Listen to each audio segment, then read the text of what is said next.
The one and only Botticelli. Botticelli and Raphael, shirts and trousers. ஒவ்வொருத்தரும் வந்து விபூதியை நம்ம தலைவர் வச்ச மாதிரி வச்சிக்கல. அவர் அணிந்த அந்த விபூதியை தவிர எதுவுமே இனிமேல் என் அடையாளமாக இருக்கவே இருக்காது. எனக்குன்னு ஒரு இடம் இந்த உலகத்துல இருக்கு சொல்லுவார்ல, அந்த இடம் இந்த இடம் தான் எனக்கே தெரியல. எங்க போனாலும் எவ்வளவு நேரம் ஆனாலும் நைட் நான் வீட்டுக்கு வந்துடுவேன். ஏன்னா அவரை விட்டுட்டு நான் ஒரு நாள் கூட இருந்தது. ஆனா இப்போ ஒரு மாசம் அவரை விட்டுட்டு எப்படி நான் இருக்கேன்னு எனக்கே தெரியும். கேப்டனுக்கு கண்ணு வந்து வைடா ஓபன் ஆயிடுச்சு. கண்ணில இருந்து வர ஒவ்வொரு துளி கண்ணீரும் கண்ணீர் இல்லை, அது ரத்தம். இன்னும் எத்தனை ஜென்மம் எடுத்தாலும் அவருக்கே நான் மனைவியா வரணும், இவர்களே எங்களுக்கு பிள்ளைகளாக வரணும், நீங்களே எங்களுக்கு தொண்டர்களாக என்னைக்கும் இருக்கணும். என் உயிர் உடல் பொருள் ஆவி இருக்கும் வரை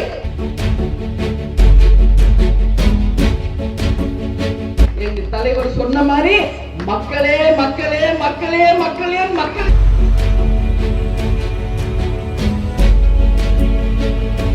நம்ம கேட்கலன்னு ஒருத்தர் சொல்றாங்க, என்னென்னமோ சொல்றேன். நான் என்ன நடந்துச்சு அப்படியே ஓப்பனா உங்ககிட்ட சொல்றேன், இதான் உண்மை.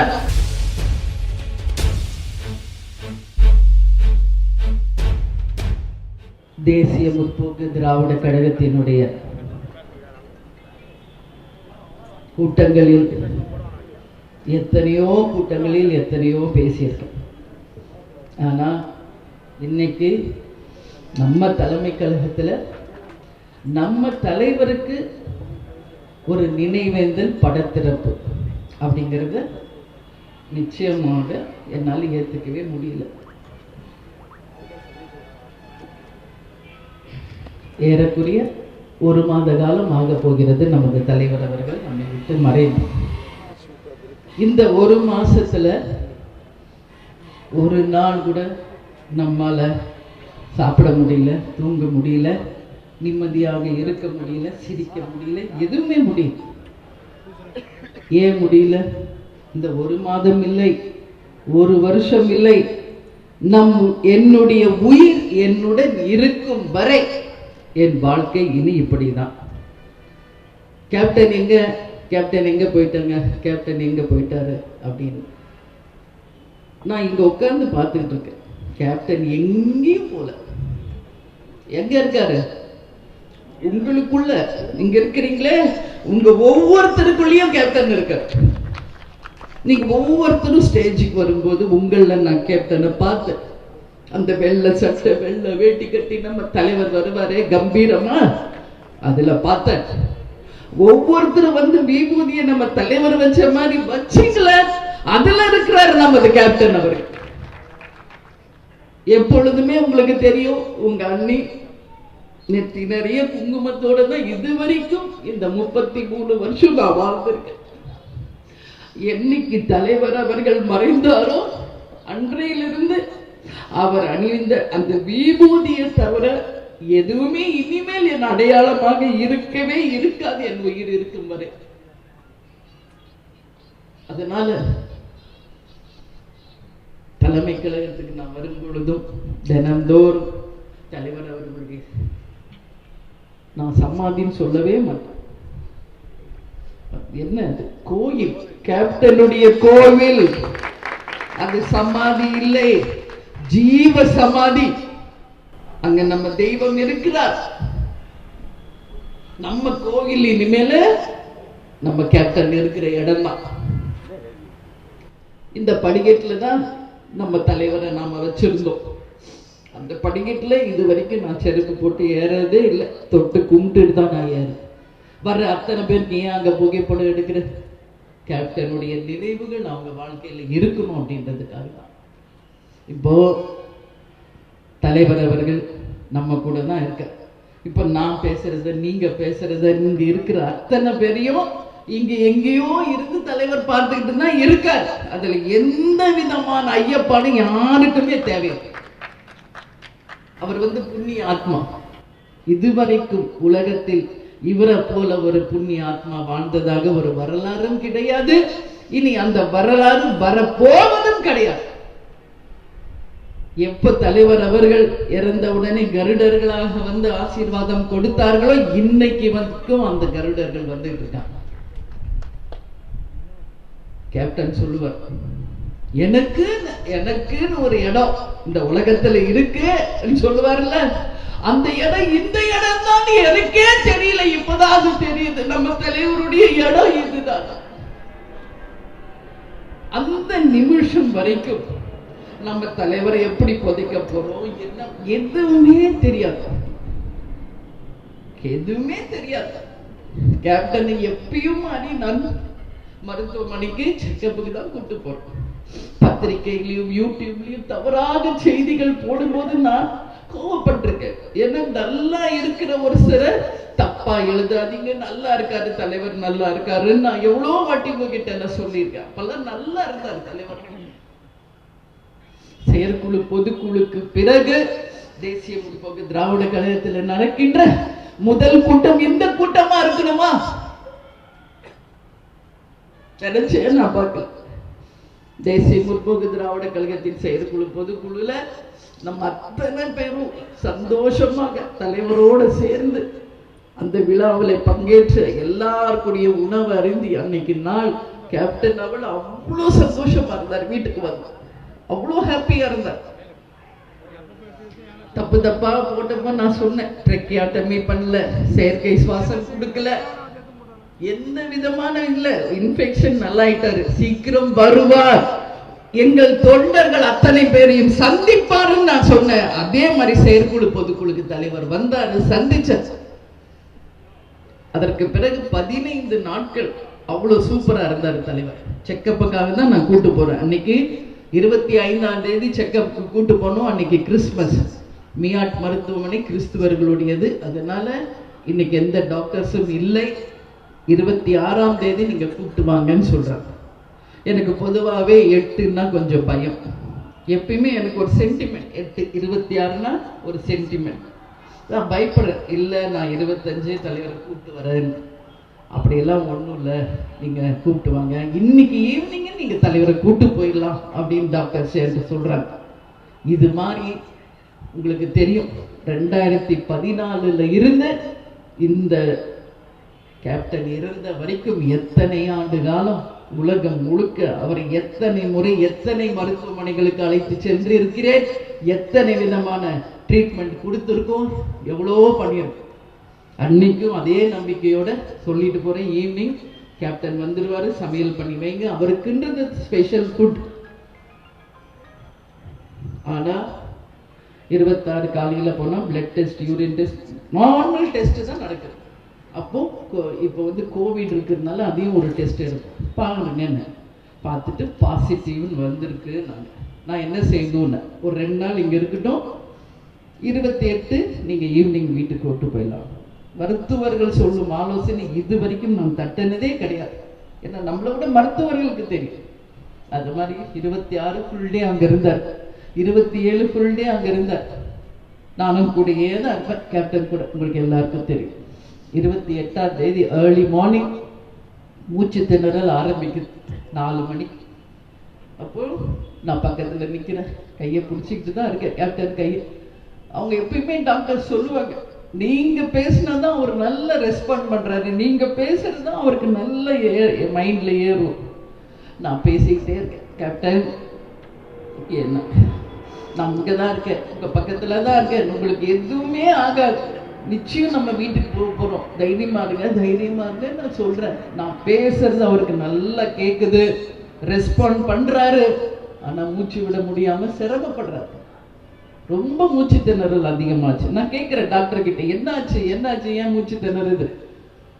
அவங்க என்கிட்ட ஓப்பனா சொல்ல மாட்டேங்கிறாங்க. என்ன 5 இயர்ஸ் என் கூடயே அந்த டாக்டர்ஸ், நர்சஸ் எல்லாரும் ஒரு குடும்பம் மாதிரி நாங்க பழகிட்டோம்.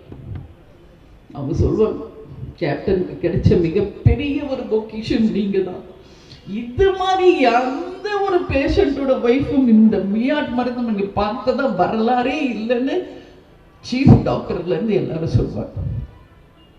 என்னுடைய ஒரே கவனம் குறிக்கோள் கேப்டன் தான், வேற எதுவுமே இல்லை.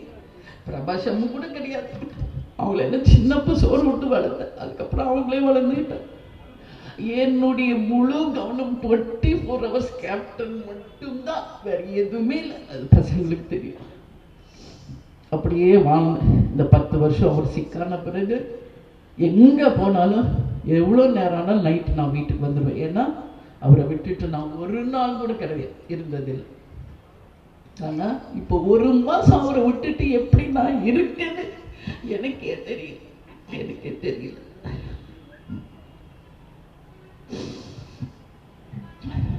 அப்போ சொல்றாங்க மூச்சு திணறல் ஆரம்பிங்க. அதுக்கப்புறம் இப்பதான் உங்களோட நான் பேசுறேன். அப்போ டாக்டர் சொல்றாங்க, சொல்லிடுங்கம்மா இந்த வாட்டி ரொம்ப சிரமம் அப்படிங்கிறாங்க. நான் நம்பவே இல்லை, அப்படியெல்லாம் இல்லை, கேப்டனுக்கு ஒன்றும் ஆகாது, அவர் நல்லா ஆயிடுவாருன்னு தான் நான் கான்ஃபிடென்ட்டாக பேசுகிறேன். அப்போ கூட அவர் நல்லா ஆயிடுவார். அப்போ எல்லா டாக்டர்ஸையும் என் கையை பிடிச்சிக்கிட்டு, இவ்வளோ வருஷம் நீங்கள் கூப்பிட்டு வந்தீங்க, நாங்கள் இப்போ எப்படியாவது இப்போ இந்த மாதிரி சொன்னதில்லை, சொல்லிடுங்க, யாருக்கு சொல்லணுமோ சொல்லுங்க. என்னுடைய முதல் ஃபோன் சுதீஷ்க்கு தான் போட்டேன். ஏன்னா என் தம்பி எப்பயுமே நான் வந்து மிட் நைட்ல யாரையுமே டிஸ்டர்ப் பண்ண மாட்டேன். எவ்வளோ வாட்டி நான் கேப்டன் செக்கப்புக்கு மிட் நைட்லாம் கூப்பிட்டு போயிருக்கேன். அப்போ சுதீஷ் ஃபோன் பண்ணேன், என்ன இந்த மாதிரி ரொம்ப ஒரு மாதிரி மூச்சு திணறலா இருக்கு, என்ன பண்ண வந்துதான் ஆகணும் அப்படின்ற. அப்போ 4:30 உடனே வரோன்னு சுதீஷும் எங்க தம்பி வைஃப் ஜோதி வந்தாங்க. அடுத்தது பிரபாஷ் அம்முக்கு சொல்லுங்கன்ற, அவங்க பாம்பேல இருந்தாங்க, அவங்களுக்கு சொன்னேன். அதுக்கு அடுத்தது நான் ஃபோன் பண்ணது பார்த்த சாரதிக்கு, முருகேசன். ஏன்னா கேப்டனை பொறுத்த வரைக்கும் கட்சி நிர்வாகிகளும் தொண்டர்கள் தான் அவரோட உயிர். டாக்டர்ஸ் அப்போ சொல்லும் போது நான் இவர் யாரை கான்டாக்ட் பண்ணணும் தெரியல. செந்தில் கான்டாக்ட் பண்ணி கொரோனா தொற்று இருக்கு, மூச்சு திணறலுக்கு வென்டிலேஷன்ல போட்டிருக்காங்க, ஓடுங்க அப்படின்னு நான் சொல்றேன். உடனே செந்தில் ஃபோன் எடுத்தான். பட் பார்சாதி முருகேசனால எடுக்க முடியல.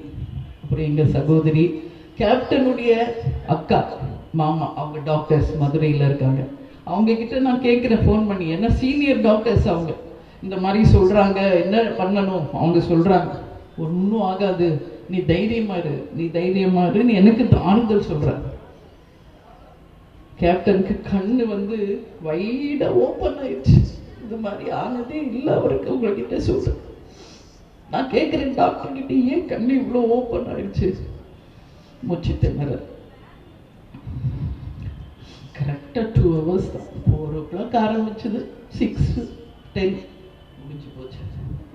அப்போ ஒரு ஸ்டிக்கர் மாதிரி கண்ணில் ஒட்டினாங்க அவங்க. நான் அப்போ கூட சொல்றேன், ஏன் ஒட்டுறீங்க? எனக்கு தெரியல அவர் இறந்து போயிருக்காருன்றது அவங்க என்கிட்ட சொல்ல மாட்டேங்கிறாங்க. இல்லை கண்ணு ஓப்பனாக இருந்தால் ட்ரை ஆகிடும், அதனால ஒட்டிக்கும், அப்புறம் எடுத்துடலாம். எனக்கு சமாதானம் சொல்கிறேன், எனக்கு தெரியல அப்போ கூட இறந்துட்டாரு. ஏன்னா வென்டிலேஷனில் போட்டதுனால ப்ரீத்திங் இருக்கு. நான் மானிட்டர் பார்த்துக்கிட்டே இருப்பேன். 3/4 டாக்டர் ஆயிட்டேன் நான். 3/4வாசி கேப்டன் கூட இந்த 10 வருஷம் ட்ரீட்மெண்ட் பார்த்து டாக்டர் ஆயிட்டேன். பல்ஸ் எவ்வளோ, பிபி எவ்வளோ, சுகர் எவ்வளோ, எல்லாமே பார்ப்பேன், எல்லாமே நான் பார்ப்பேன். ஸோ பல்ஸ் நல்லா இருக்கு, பிபி நல்லா இருக்கு, சேச்சுரேஷன் நல்லா இருக்கு. ஏன் கேப்டன் வந்து பொழைக்க மாட்டாருன்னு சொல்றீங்கன்னு நான் கேட்குறேன். இல்லை இப்போ வென்டிலேஷன்ல இருக்கிறதுனால அப்படி இருக்கு, எடுத்தா கிடையாதுன்றாங்க. அப்போ அதுக்குள்ள சுதீஷ் வந்துட்டாப்புல, எல்லாமே முடிஞ்சு போச்சு. இது அன்னைக்கு ஆக்சுவலி நடந்தது. ஏன்னா செயற்குழு பொதுக்குழுக்கு பிறகு இப்போதான் உங்க எல்லாரையும் நான் சந்திக்கிறேன். எங்கள் நிர்வாகிகள் தொண்டர்கள் கிட்ட நான் ஓப்பனாக பேசணும், பத்திரிகையாளர்கள்ட்ட பேசணும். பத்திரிகையாளர்களும் யூடியூப் சேனல்ஸும் எவ்வளோ காயப்படுத்துனீங்க கேப்டன் இருந்தப்போ. நான் பல தடவை உங்ககிட்ட கேட்டிருக்கேன், நல்லவர்கள் புரிஞ்சுக்கங்க, தப்பா போடாதீங்க. அப்போ இப்போ எந்த யூடியூப் சேனல்ஸும் மீடியாவும் கேப்டனை அதில் பாதாளத்துக்கு கொண்டு போச்சோ, இன்னைக்கு நீங்க தான் அவரை ஒசத்தி நிற்க வச்சிருக்கீங்க. உலக அளவுல இன்னைக்கு கேப்டன் புகழ பரப்பி இருப்பவங்க மீடியா அண்ட் யூடியூப் சேனல்ஸ். இது கேப்டன் இருந்தப்பயே நீங்க பண்ணியிருந்தீங்கன்னா எவ்வளோ சந்தோஷப்பட்டிருப்பார். கேப்டன் பத்திரிகையாளர் மேல அவ்வளோ ஒரு மரியாதை வச்சிருந்தார். அவரை புரிஞ்சிக்காம போகும்போது தான் ஒரு டென்ஷன் ஆக ஆரம்பிச்சார். இதுதான் ஆக்சுவலா நம்மளுக்குள்ள நடந்த பிரச்சனை, வேற எதுவுமே கிடையாது. இப்போ உங்க எல்லாருடைய கோரிக்கை இதை கோவிலாக ஆக்கணும். இப்போ நான் சொல்றேன், இந்த பிரபஞ்சம் இருக்கும் வரை கேப்டனுடைய கோவில் நிச்சயமாக ஒட்டுமொத்த மக்களாலும் ஏற்றுக்கொள்ளக்கூடிய ஒரு கோயிலாக உருவாக்கும். ஏன்னா நம்ம தலைவர் சாதாரணமான தலைவர், ஜாதி மதம் மொழி இனம் அனைத்தையும் கடந்த ஒரு தலைவர். நானும் பார்த்துட்டு தான் இருக்கேன் தமிழ்நாடு முழுக்க என்ன நடக்குது. எந்த தலைவருக்கும் நடக்காத விஷயம். இந்த நேரத்தில் நான் பல பேருக்கு நான் நன்றி சொல்றேன். இது கேப்டனுடைய நினைவேந்தல். ஆனால் அவருடைய வாழ்க்கையை உயர்த்திய 2 உயிர்கள், ஒன்று எங்கள் அன்பு அண்ணன் இப்ராஹிம் ராவுத்தர் அவர்களுக்கும் எங்கள் பொதுச் செயலாளர் ராமவசந்தன் அவர்களுக்குமே இந்த நினைவேந்தலில் அவர்கள் நினைவேந்தலையும் நான் சேர்த்து இந்த நேரத்தில் சொல்றேன். கேப்டனுடைய வளர்ச்சியில மிகப்பெரிய பங்காற்றியவர்கள். அதனால நிச்சயமா நான் சொல்றேன், ஒட்டுமொத்த உலக தமிழர்களுக்கும் நமது தமிழ்நாட்டில் இருக்கும் ஒட்டுமொத்த தமிழர்களுக்கும் ஒவ்வொரு வீட்டிலும் 28ஆம் தேதி 29ஆம் தேதி டிவியை போட்டவங்க ஒருத்தர் வீட்டுல கூட சமையல் பண்ணாம சாப்பிடாம கேப்டனுக்காக கண்ணீர் விட்டு அத்தனை அன்பு உள்ளங்களுக்கும் தேசிய முற்போக்கு திராவிட கழகத்தின் சார்பாக இருக்கரம் கூப்பி நான் நன்றியை சொல்றேன். ஒட்டுமொத்த உலக தமிழர்கள், நம்ம தமிழர்கள். இன்னைக்கு ஒரு கட்சி தலைவர் இருந்தா அந்த கட்சி மட்டும்தான் இரங்கல் செய்வாங்க. ஆனா இன்னைக்கு என்ன நடந்துகிட்டு இருக்குது தமிழ்நாட்டுல, நான் ஏதோ சென்னையில இருக்கேன்னு நினைக்கிறேன், ஒவ்வொரு கிராமத்திலையும் கேப்டனுடைய புகைப்படம், ஒவ்வொரு ஊர்லயும் கேப்டன் புகைப்படம் வச்சு ஒவ்வொரு ஊர்லயும் அவருக்கு இறுதி அஞ்சலி செலுத்தி கொண்டிருக்கிறீர்களே. என் அன்பு மக்களே, உங்கள் அத்தனை பேருக்கும் நான் கடைக்கோடியில் இருக்க எங்கள் அத்தனை மக்களுக்கும் என் நன்றியை நான் சொல்றேன். கேப்டன் எப்படி இறந்த மாதிரி அங்க சவ ஊர்வலம் நடத்தி இருக்கீங்க, 16ஆம் தேதி காரியம் பண்ணிருக்கீங்க, எத்தனை ஆயிரம் பேர் மொட்டை அடிச்சிருக்கீங்க. யாருக்கு கிடைக்கும் இது? அத்தனை ஊர்களிலும். நேத்து கூட நான் பார்த்தேன், பண்ருட்டி, நாகப்பட்டினம், பல ஊர்களில் அனைத்து கட்சியினர், அனைத்து மதத்தினர், அனைத்து ஜாதியினர் எந்த பாகுபாடு இல்லாமல் ஒன்றிணைந்து ஒரு இரங்கல் கூட்டத்தை நடத்திய வரலாறு நமது தலைவர் மட்டும்தான். இனி யாருக்கும் இது நடக்கவும் நடக்காது. ஒரு வரலாறு நம்ம தலைவர் படைச்சிருக்கார். ஏன் இப்படி நடந்துச்சு? அவருக்கு தெரிஞ்சதெல்லாம் என்ன? அன்பு, உதவி, உண்மை, நேர்மை. தப்புனா தப்பு, ரைட்டுனா ரைட், அவ்வளவுதான் அவருக்கு தெரியும். வெள்ளந்தியாக ஒரு குழந்தை மாதிரி அவர் வாழ்ந்த அந்த வாழ்க்கை, அவர் கொடுத்த அன்பு, இன்னைக்கு கோடிக்கணக்கான மக்கள் அந்த அன்பை திருப்பி அவருக்கு செலுத்தி இருக்கீங்க. என்னுடைய தாய்மார்களுக்கு இந்த நேரத்தில் ஒரு உங்கள் வீட்டு மகளாக, சகோதரியாக என் இருக்கரம் கூப்பி நான் நன்றியை சொல்றேன். ஏன்னா கேப்டனுக்கு கூடின கூட்டம் வரலாறு. நானும் எல்லாரும், நாங்க சுதீஷ் பசங்க எல்லாரும் லாரியில கேப்டன் கூட ஊர்வலத்துல வரோம். வழி நெடுக்க சென்னை சிட்டி முழுக்க வெறும் மக்கள், தலை பிரிட்ஜ் முழுக்க மக்கள் அப்படி பூவை அள்ளி கொட்டுறாங்க. எப்படி கிடைச்சது? கேப்டனுக்கு கிடைச்ச கொடுத்த அந்த அன்புக்கு பரிசாக கிடைத்ததுதான் அந்த அன்பு. அதனால அத்தனை அன்பு உள்ளங்களுக்கும், கேப்டனை தங்க வீட்டு பிள்ளையா நினைச்ச அத்தனை அன்பு உள்ளங்களுக்கும் குடும்பத்தின் சார்பாக, கட்சியின் சார்பாக நன்றியை சொல்றேன். இது கோவில். இந்த யுகம், இந்த பிரபஞ்சம் இருக்கும் வரை இதுதான் நம்ம கோவில். இப்ப நம்ம போடுற அன்னதானம் இந்த பிரபஞ்சம் இருக்கும் வரை இந்த இடத்தில் தொடரும் தொடரும் தொடரும். இதுல எந்த மாற்று கருத்துமே கிடையாது. நீங்க எல்லாரும் சொன்னீங்க ஒரு ட்ரஸ்ட் ஒண்ணு ஆரம்பிக்கணும். இது எப்பயோ நான் பண்ணிட்டேன். 10 கேப்டன் எப்ப இறந்தாரோ அன்னைக்கே பண்ணியாச்சு.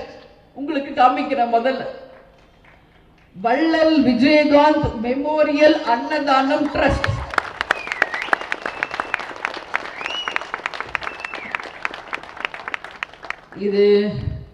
இதுக்குள்ள இருக்கிறது எல்லாமே அதுக்கான டாக்குமெண்ட்ஸ். எப்பயும் நம்ம இந்த ட்ரஸ்ட்டை ஃபார்ம் பண்ணிட்டோம். இதுக்கான பேங்க் அக்கௌண்ட், அதே மாதிரி பேன் ஐடி எல்லாமே வந்துருச்சு. இனிமேல இந்த பிரபஞ்சம் இருக்கும் வரை கேப்டனுக்கு அப்புறம் நானும், நம்ம நிர்வாகிகள், கழக தொண்டர்கள், எங்கள் 2 பிள்ளைகள், எங்கள் பேர பிள்ளைகள், அவங்க பேர பிள்ளைகள், அவங்க பேர், இந்த பிரபஞ்சம் இருக்கும் வரை இது தொடரும். ஏன் மெமோரியல் அதுல நான் ஒரு வேர்ட் சேர்த்திருக்கேன்னு நீங்க பார்க்கலாம்.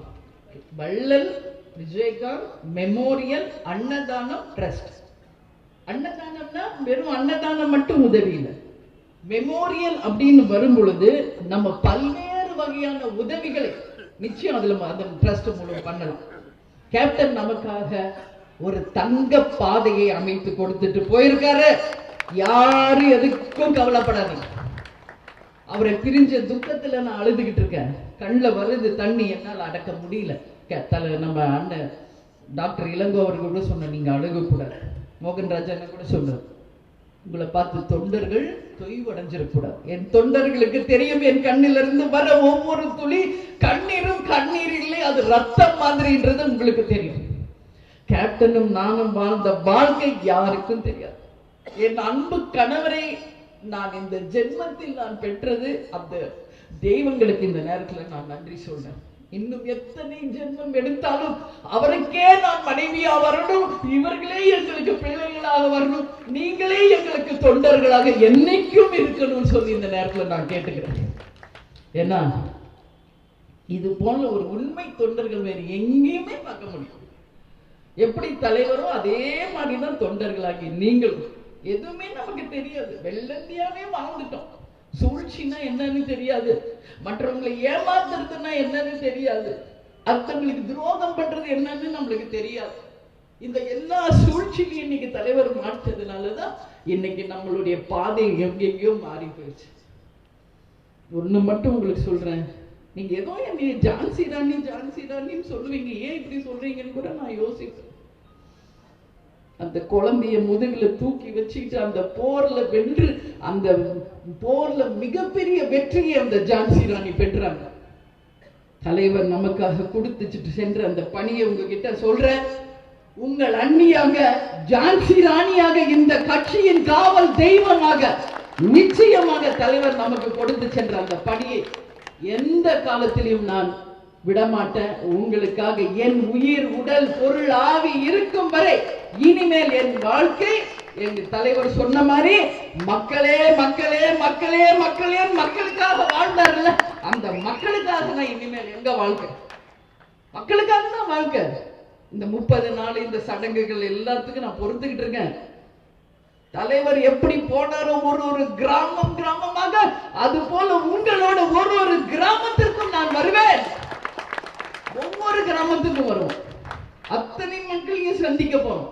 தலைவர் என்ன நம்மளுக்கு சொல்லிட்டு போயிருக்காரோ அதை நிச்சயம் நாம செய்ய போகிறோம். அதுல எந்த மாற்று கருத்துமே கிடையாது. இந்த இடத்துல அவரை வைக்கிறப்போ நம்ம சொல்றோம், சுதீஷ் மியாட்ல இருக்கிறப்பே சிஎம் கூட பேசினாப்ல. உங்களுக்கு தெரியாது அதெல்லாம். இப்ப எதோ நிறைய சொல்லிட்டு இருக்கீங்க யூடியூப்ல, நான் பார்த்துட்டு இருக்கேன். எல்லாமே நான் ஓபன் பண்ணிடுறேன். சுதீஷ் மியாட்ல நான் சொல்றேன், நிச்சயம் ஆபீஸ் இடம் பத்தாது, சிஎம் கிட்ட பேசுறாங்க. நிச்சயம் ஆபீஸ்ல இடம் பத்தாது, எங்களுக்கு ராஜாஜி ஹால் கொடுங்க அப்படின்னு நம்ம கேட்கிறோம். நம்ம கேட்கலன்னு ஒருத்தர் சொல்றாங்க, என்னென்னமோ சொல்றேன். நான் என்ன நடந்துச்சு அப்படியே ஓப்பனா உங்ககிட்ட சொல்றேன். இதான் உண்மை. மியாட் ஹாஸ்பிட்டல்ல இருந்தே ராஜாஜி ஹால் எங்களுக்கு கொடுக்கணும், ஏன்னா கட்சி ஆபீஸ் நிச்சயம் இடம் பத்தாது. வீட்டுக்கு போய் ஒரு சின்ன சடங்கு பண்ணிட்டு நேரா ராஜாஜி ஹால் கொண்டு வந்துடும். பட் நம்மளுக்கு அங்கிருந்து திருப்பி பதிலே வரல. இதான் உண்மை. பதிலே வரல நம்மளுக்கு. சரி, வேற வழி இல்ல. கேப்டனை ரொம்ப நேரம் நம்ம அப்படியே வச்சிருக்க முடியாது. அப்பதான் நாங்க டிசைட் பண்ணோம், ஓகே நம்ம கட்சி ஆபீஸ் இருக்கு, நம்ம அங்க ஃபர்ஸ்ட் போலாம், அங்க வச்சு தலைவருக்கு என்னென்ன செய்யணும், நம்ம தொண்டர்கள் அவரை பார்க்கணும் அப்படின்னு சொல்லி இங்க கொண்டு வந்தோம்.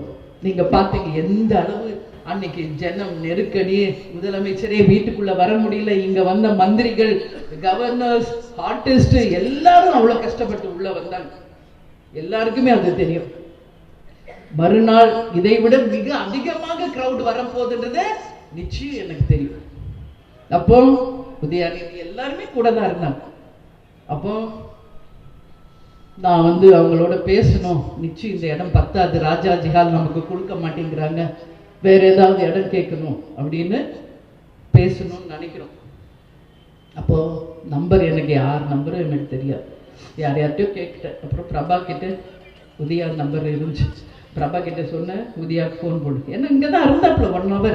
அப்போ எனக்கு தோணலை, எனக்கு மயக்கமாக இருந்துச்சு. உதயா போன பிறகுதான் எனக்கு ஸ்ட்ரைக் ஆகுது. அப்புறம் பிரபா ட்ரை பண்ணால் ஸ்விட்ச் ஆஃப்னு வருது. அப்புறம் தயாநிதி மாறன் கூட வந்திருந்தார், அவருக்கு போடு. தயாநிதி மாறனுக்கு ஃபோன் பண்ணுறாங்க, உடனே அவர் எடுத்தார்.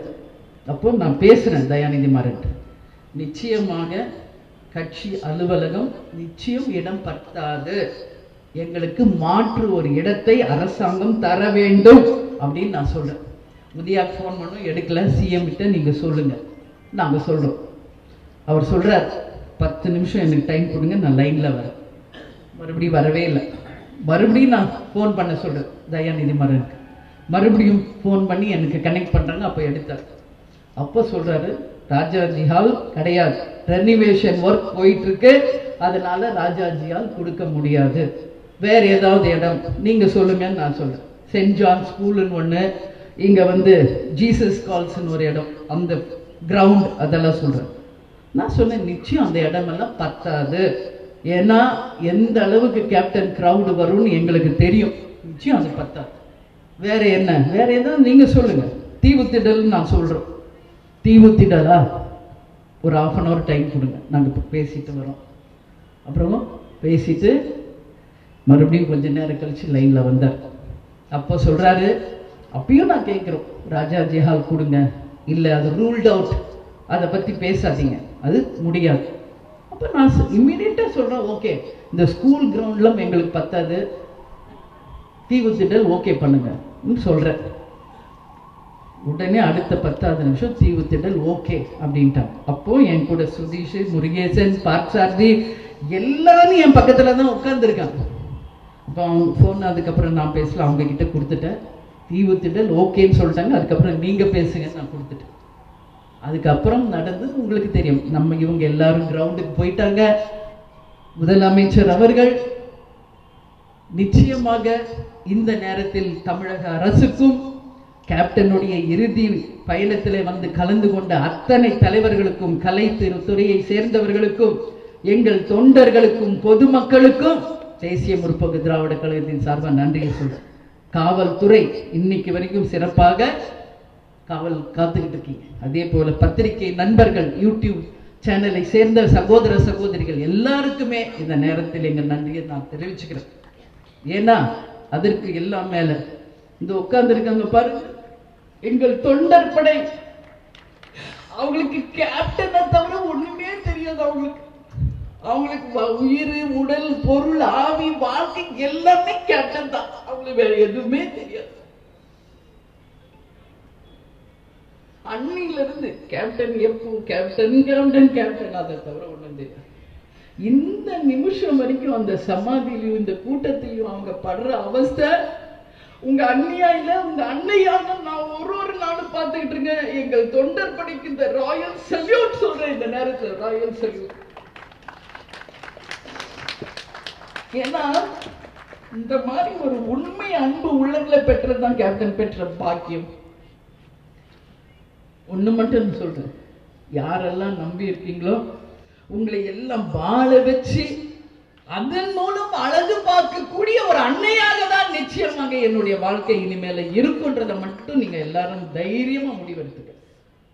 நீங்க என்ன இந்த கட்சியை எப்படி வழி நடத்தணும், எப்படி வெற்றி பாதையில் போனோம், என்ன தலைவர் நம்மளுக்கு சொல்லிட்டு போனாரோ அந்த லட்சியத்தை எப்படி நாம எல்லாரும் ஒன்னா சேர்ந்து ஜெயிக்க போறோம் அப்படிங்கிறத ஒட்டுமொத்தமாக ஒரே கரங்களாக இணைஞ்சு நிச்சயமாக பயணிப்போம். ஏன்னா இந்த படைக்கு சமம் இந்த உலகத்திலேயே யாருமே கிடையாது. இப்படை தோற்கின் எப்படை வெல்லும் என்பதை இனி வரும் காலத்தில் நாம நிரூபிக்கணும்.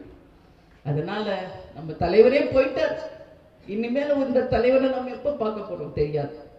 அதனால அவர் என்ன நம்மளுக்கு சொல்லி கொடுத்துட்டு போனாரோ அது ஒவ்வொருத்தரும் இந்த நினைவேந்தல்ல நம்ம நினைக்க வேண்டியது என்ன, அதுதான் ஒவ்வொருத்தரும் அவங்க ஈகோ கோவம் எது இருந்தாலும் தூக்கி வச்சுட்டு இந்த கட்சி தலைவர் எதுக்கு ஆரம்பிச்சார், எதை நோக்கி நம்ம போகணும், எது நம்ம லட்சியம்ன்றத மனசுல நீங்க எல்லாரும் பதிய வச்சுக்கணும்.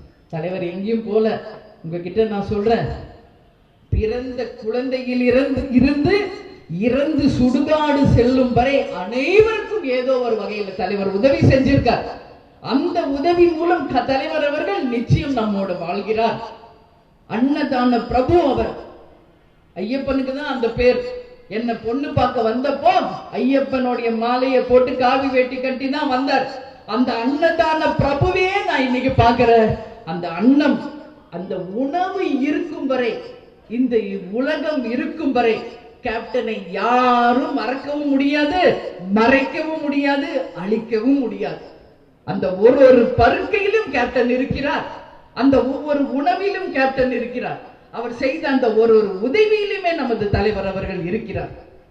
ஒரு இளைஞர் மாநாடு நடத்தி எப்படி தீவுத்திடல்ல மிக பிரம்மாண்டமாக ஒரு மாநாடு நம்ம நடத்தினோமோ, அதே தீவுத்திடல்ல நம்ம தலைவரை வைக்க போறோம். நமக்கு யாருக்கும் அன்னைக்கு தெரியாது. பொறுத்திருங்கள். தலைவர் எந்த வழி நமக்கு போட்டாரோ அத்தனையும் நாம செய்ய போகிறோம். மாநாடுகள், மண்டல மாநாடா, பொது மாநாடா, வரப்போகின்ற தேர்தலை எப்படி சந்திக்க போகிறோம், இனி அடுத்த கட்ட நம்மளுடைய பணிகள் என்ன, எல்லாவற்றையும் இனி அடிக்கடி மாவட்ட செயலாளர்கள் மீட்டிங் எல்லாமே இனி தலைமை கழகத்துல பிப்ரவரி மாசத்துல இருந்து தொடங்கும். அத்தனை பேரும் வாங்க கலந்து ஆலோசிப்போம்.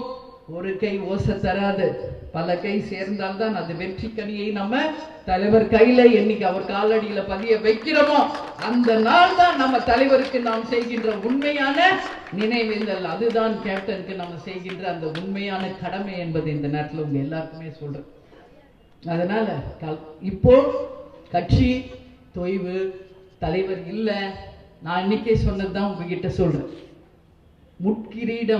முட்கிரீடத்தை தான் கேப்டன் செயற்குழு பொதுக்குழுல என் தலையில வச்சுட்டு போயிருக்கார். அந்த முட்கிரீடத்தை மலர் கிரீடமாக மாற்றி, அதை வெற்றி கனியாக மாற்றி, அந்த வெற்றி கனியை நாம் அனைவரும் ஒன்றிணைந்து நம்ம தலைவர் காலில் என்னைக்கு வைக்கிறோமா அன்னைக்கு தான் தேசிய முற்போக்கு திராவிட கழகத்தினுடைய அந்த வெற்றி நாள் என்பதை இந்த நேரத்தில் உங்க எல்லோருக்குமே நான் சொல்லி, தலைவர் சொன்ன அந்த வாக்கியங்களை சொல்லி நான் நிறைவு பெறுகிறேன். என்ன ரொம்ப லேட் ஆயிடுச்சு, இருந்தாலும் நீங்க எல்லாம் இங்கதான் இருக்க போறீங்கன்றதுனால நான் டைம் எடுத்து எல்லாம் ஓப்பனா பேசிட்டேன். மறுபடியும் நான் எப்ப பேசுவேன்னு தெரியல. அதனால வீழ்வது நாமாக இருப்பினும் வாழ்வது தமிழாக இருக்க வேண்டும் என்று கூறி, இயன்றதை செய்வோம் இல்லாதவர்க்கே என்ற தலைவரின் வழியில நிச்சயமாக நாம பயணிப்போம் என்று கூறி, மீண்டும் உங்களை வெகு விரைவில் 30வது நாள் 26ஆம் தேதி வருது. உங்க எல்லாருக்கும் ஒரு 26ஆம் தேதி கேப்டனுடைய 30வது நாள். உங்க எல்லாருக்கிட்டையும் நான் கேட்டுக்கிறேன், அனைத்து ஈஸ்வரன் கோவிலிலும் மோட்ச தீபத்தை ஏத்துங்கள். கேப்டனைக்காக மோட்சத்திற்கு செல்லிருக்காரு, அவருக்காக ஒரு மோட்ச தீபத்தை அனைவரும் ஈஸ்வரன் கோவில் அன்னைக்கு ஏத்துங்க. இங்கே மிகப்பெரிய ஒரு பூஜைகள் அன்னைக்கு நடக்குது. 28ஆம் தேதி நமது தலைவர் அவர்கள் உயிர் பிரிந்த நாள். அன்றைக்கும் இங்க நிறைய விசேஷங்கள் இருக்கு. அதுக்கப்புறம் நான் சொல்ல மாட்டேன். அதுக்கு அடுத்து ஒரு நாள் இருக்கு. இனிமே அந்த நாள் எங்க லைஃப்லயே கிடையாது, முடிஞ்சு போச்சு. அந்த நாள் இனிமே என் லைஃப்லயே கிடையாது. நான் வரவும் மாட்டேன் அன்னைக்கு கட்சி ஆபீஸ்க்கு. நான் வரவும் மாட்டேன். உங்க யாரையும் நான் அன்னைக்கு பார்க்கவும் மாட்டேன். அந்த ஒரு நாள் எனக்கு தயவு செஞ்சு நீங்க எல்லாரும் ஹாலிடே கொடுத்துருங்க. ஜனவரி 31 என்ன நாள்ன்றது உங்க எல்லாருக்கும் தெரியும். அன்னைக்கு நான் யாரையும் பார்க்க மாட்டேன், வரவே மாட்டேன் கட்சி ஆபீஸ்க்கு. கேப்டன் கூடியே நான் தனியா அவரோட வாழ்ந்த அந்த வீட்டில் அவர் கூடியே நான் அன்னைக்கு ஃபுல் டே இருக்கணும்னு ஆசைப்பட்டேன். அதனால இனி என் வாழ்க்கையில் ஜனவரி 31ன்றது கிடையாது. அதனால இந்த நினைவேந்தல் கூட்டத்திற்கு வந்திருக்கும் எங்கள் மாவட்ட கழக செயலாளர்கள், நிர்வாகிகள், தொண்டர்கள், தொண்டர் படையினர், மகளிர் அணி, பத்திரிகையாளர்கள் அத்தனை பேருக்குமே என் இருக்கரம் கூப்பி நன்றிகளை தெரிவித்து நாம் அனைவரும் விடைபெறுவோம் என்று கூறி உங்களிடம் இருந்து விடைபெறுகிறேன். நன்றி, வணக்கம். பார்ட்டி வேர்னாலும் I prefer Botticelli. எங்க இருந்தாலும் நம்ம ஸ்டாரா தெரியணும் இல்லையா? வெரைட்டியான கலர்ஸ், நியூ டிசைன்ஸ், அதுக்கு மேல star look. The one and only Botticelli. Botticelli and Raphael, shirts and trousers. புதிய தலைமுறை சேனலை யூடியூப்ல சப்ஸ்கிரைப் பண்ணுங்க. புதிய தலைமுறை சோஷியல் மீடியா ஹேண்டில்ஸ் ஃபாலோ பண்ணுங்க. புதிய தலைமுறை ஆப்பை டவுன்லோட் பண்ணுங்க. டிஜிட்டல் தளங்களில் புதிய தலைமுறை எங்கேயும் எப்போதும்.